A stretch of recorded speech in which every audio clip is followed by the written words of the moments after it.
In the beginning, our God created the world, a beautiful world, a world of excess and tranquility.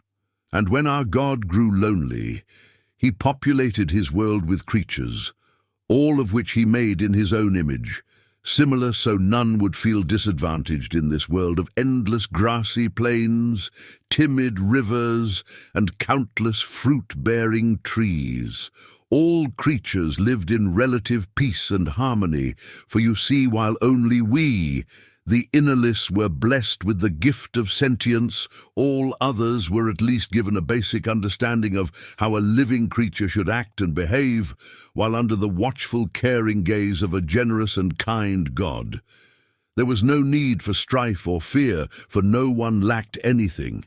Even if one could not find the strength of will to get up and pluck some fruit, one could just wait, sleep, and expect themselves to wake up healthy and refreshed. Our God, in his infinite wisdom and thoughtfulness, had seen fit to imbue the air we breathe with plenty of nutrients and designed our primary star in such a way that no matter what, life would always be sustained. Of course, as you know, over time, we grew bored. We began to thinker and ponder. We looked at the heavens and wondered what else was out there. We invented the wheel, scripture, computers, and so much more, until eventually we found ourselves floating above our own meager beginnings, our cradle world. After millions of years of technological advancement, we'd finally done it. We'd left our God's embrace, that beautiful green and blue ball he'd made for us. We had grown up as a species, ready to venture out and look for others who wished to ponder and explore the cosmos with us. We set out to discover faraway systems. We landed on strange yet similar worlds, no doubt made by gods who were just as amicable as our own. And just when we were starting to think we were all alone, we found them. Aliens, creatures who were so similar and yet at the same time so very different. Over time, wherever we looked, we'd find more and more, all born on paradise worlds specifically tailored to their inhabitants' needs, undoubtedly made by responsible gods just like our own. As our gods had intended for us, we began to cooperate. We constructed ginormous structures, explored and learned together, and continued to grow as if we were all one big family. The Great Galactic Alliance, we called ourselves, and for a time all went well. It seemed that beyond the odd black hole or ugly gas giant, reality in and of itself was generally a warm and kind place, where all sentient creatures could come together as one and enjoy life. That is, of course, until we found it.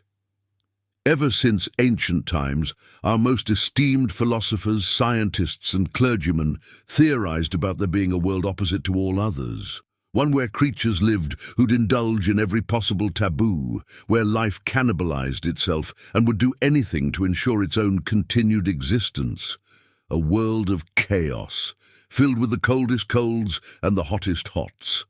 A world of unstable climates, shifting topologies and horrific disasters, where one's entire way life could change at the drop of a hat, where nothing was guaranteed and that which wished to survive had to continuously adapt and overcome.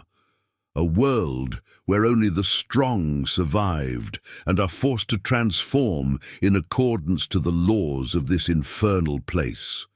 I wouldn't even dare imagine what sorts of horrifying monsters would call such a place home. They'd undoubtedly be warped and twisted beyond mortal comprehension. Their very existence would breed terror and madness in the minds of the particularly innocent and weak-willed. Most of us assumed, or perhaps hoped, that such a world could not possibly exist, that it was just a scary yet interesting what-if scenario. We thought there couldn't possibly be a divine creature that harbored such malice, apathy, and warped sadism. We thought wrong. When the GA Gracefulness arrived at what we now call the Hela system, they imagined that they'd probably find a couple gas giants and a habitable world made by a good aligned but otherwise lazy god. Unfortunately for them, nothing could have been further from the truth. We're not entirely sure what they witnessed, but not even 12 hours after arriving, they'd already activated every single emergency system several times and sped out of there as quickly as their hyperdrive would allow. Upon being rescued, the crew was given a full medical checkup and psychological evaluation. Most of them were panicked at best and near catatonic at worst. Whatever was out there, it had fractured their minds and would undoubtedly pose a threat to the entire galactic community if not taken care of quickly. And thus, without further ado, an exploration fleet was tasked with investigating said strange cosmic anomaly. I think we all deep down knew what was about to be revealed to the wider galaxy. We all just sort of prayed we were wrong. About 8 months later, the exploration fleet returned, and our worst fears were confirmed.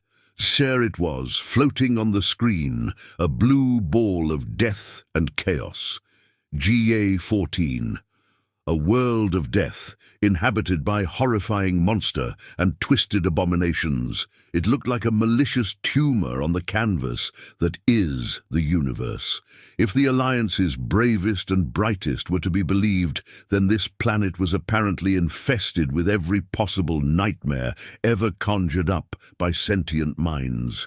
Anything from gigantic flesh-eating lizards to tiny, microscopic viruses.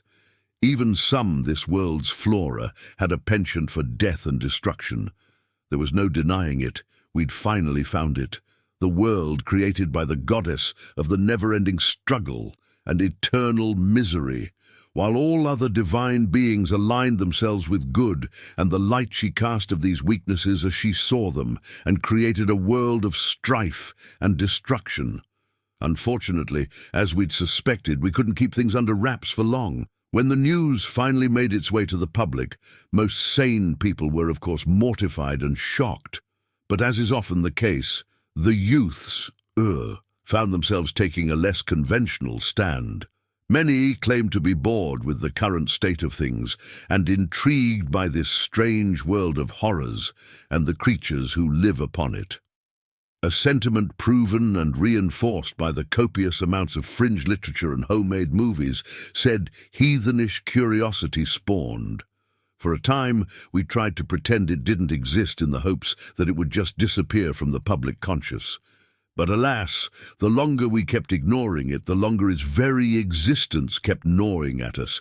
It's as if it was mocking us, taunting us into destroying it, and so, eventually, we obliged. At first, we tried to simply freeze the hell world by blotting out the sun. We assumed that a prolonged ice age, combined with lowering sea levels, would wipe out most, if not all, creatures. But somehow, life persisted. Hell, in the time it took us to return for our second attempt, this world had already been completely repopulated, with fresh new horrors which looked even more awful and terror-inducing than the first. So seeing as freezing didn't work, we tried the opposite approach.